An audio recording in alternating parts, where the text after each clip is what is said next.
أعوذ بالله من الشيطان الرجيم. بسم الله الرحمن الرحيم. يا أيها الذين آمنوا قوا أنفسكم وأهليكم نارا. سبحان ربك رب العزة عما يصفون وسلام على المرسلين والحمد لله رب العالمين. آج کی اس مجلس میں بچوں کی ایجوکیشن کے بارے میں، بچوں کی تعلیم و تربیت کے بارے میں اسلام کا کیا نظریہ ہے، سوچ ہے، طریقہ ہے، ہم سمجھنے کی کوشش کریں. قرآن و سنت میں بچوں کو بڑی اہمیت دی گئی ہے، کیونکہ بچے بڑی دولت ہوتی ہیں. ماں باپ کا قوم کا مستقبل ہوتا ہے. جو قوم اپنی اولاد کو تربیت کر کے بڑا بناتی ہے وہ قوم کے بھی کام آتی ہے، قوم بھی اس سے آگے بڑھتی ہے. اور ہمارا مسئلہ صرف دنیا کا ہی نہیں، ہمارا مسئلہ آخرت کا بھی ہے. اگر اولاد اچھی نکل آئے تو پھر یہ اولاد دنیا کے ساتھ آخرت کی کامیابی کا ذریعہ بھی بنے. اللہ تعالیٰ نے خود قرآن میں فرمایا، اے ایمان والو تم اپنے آپ کو جہنم سے بچاؤ، اپنے گھر والوں کو بھی جہنم سے بچاؤ. قرآن کی یہ وہ آیت ہے جو ہمیں فکر دلاتی ہے کہ جیسے تم یہ فکر کر رہے ہو اپنے بارے میں کہ میں آخرت میں جہنم کی آگ سے بچ جاؤں، ایسے ہی آپ کو یہ فکر رہنی چاہیے کہ آپ کے گھر والے، بیوی بچے بھی جہنم سے بچ جائیں. ہمارے نبی صلی اللہ علیہ وسلم اس ذمہ داری کو دوسرے انداز میں سمجھاتے تھے. آپ فرماتے تھے کہ مرد اپنی ذمہ داریوں کا خدا کے یہاں جواب دینا پڑے، عورت بھی ذمہ دار ہے گھر کی، بیوی شوہر کے مال کی بھی، شوہر کی اولاد کی بھی.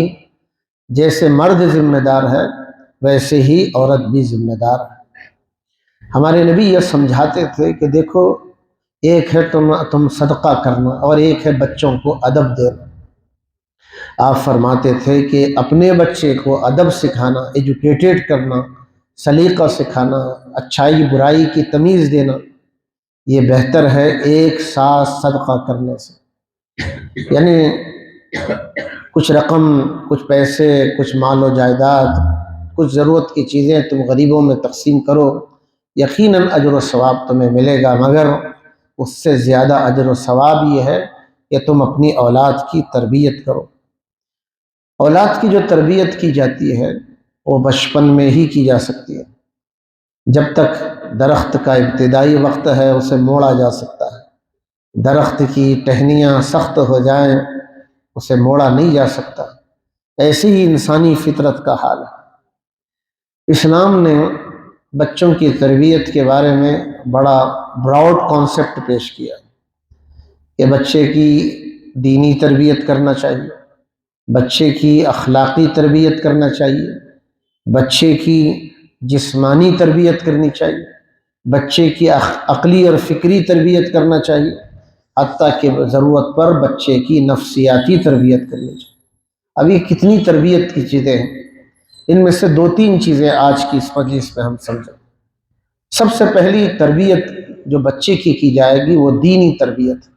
یہ دینی تربیت کیا ہے اور دینی تربیت میں کیا کیا چیزیں آتی ہیں اور دینی تربیت بچے کی کیسے کی جاتی ہے، یہ ہمیں سمجھنے کی ضرورت ہے. بچے کی جتنی بھی تربیت کی چیزیں ہیں ایجوکیٹڈ کرنے کے بارے میں، ان میں پہلی اور بنیادی چیز بچے کو کی دینی تربیت.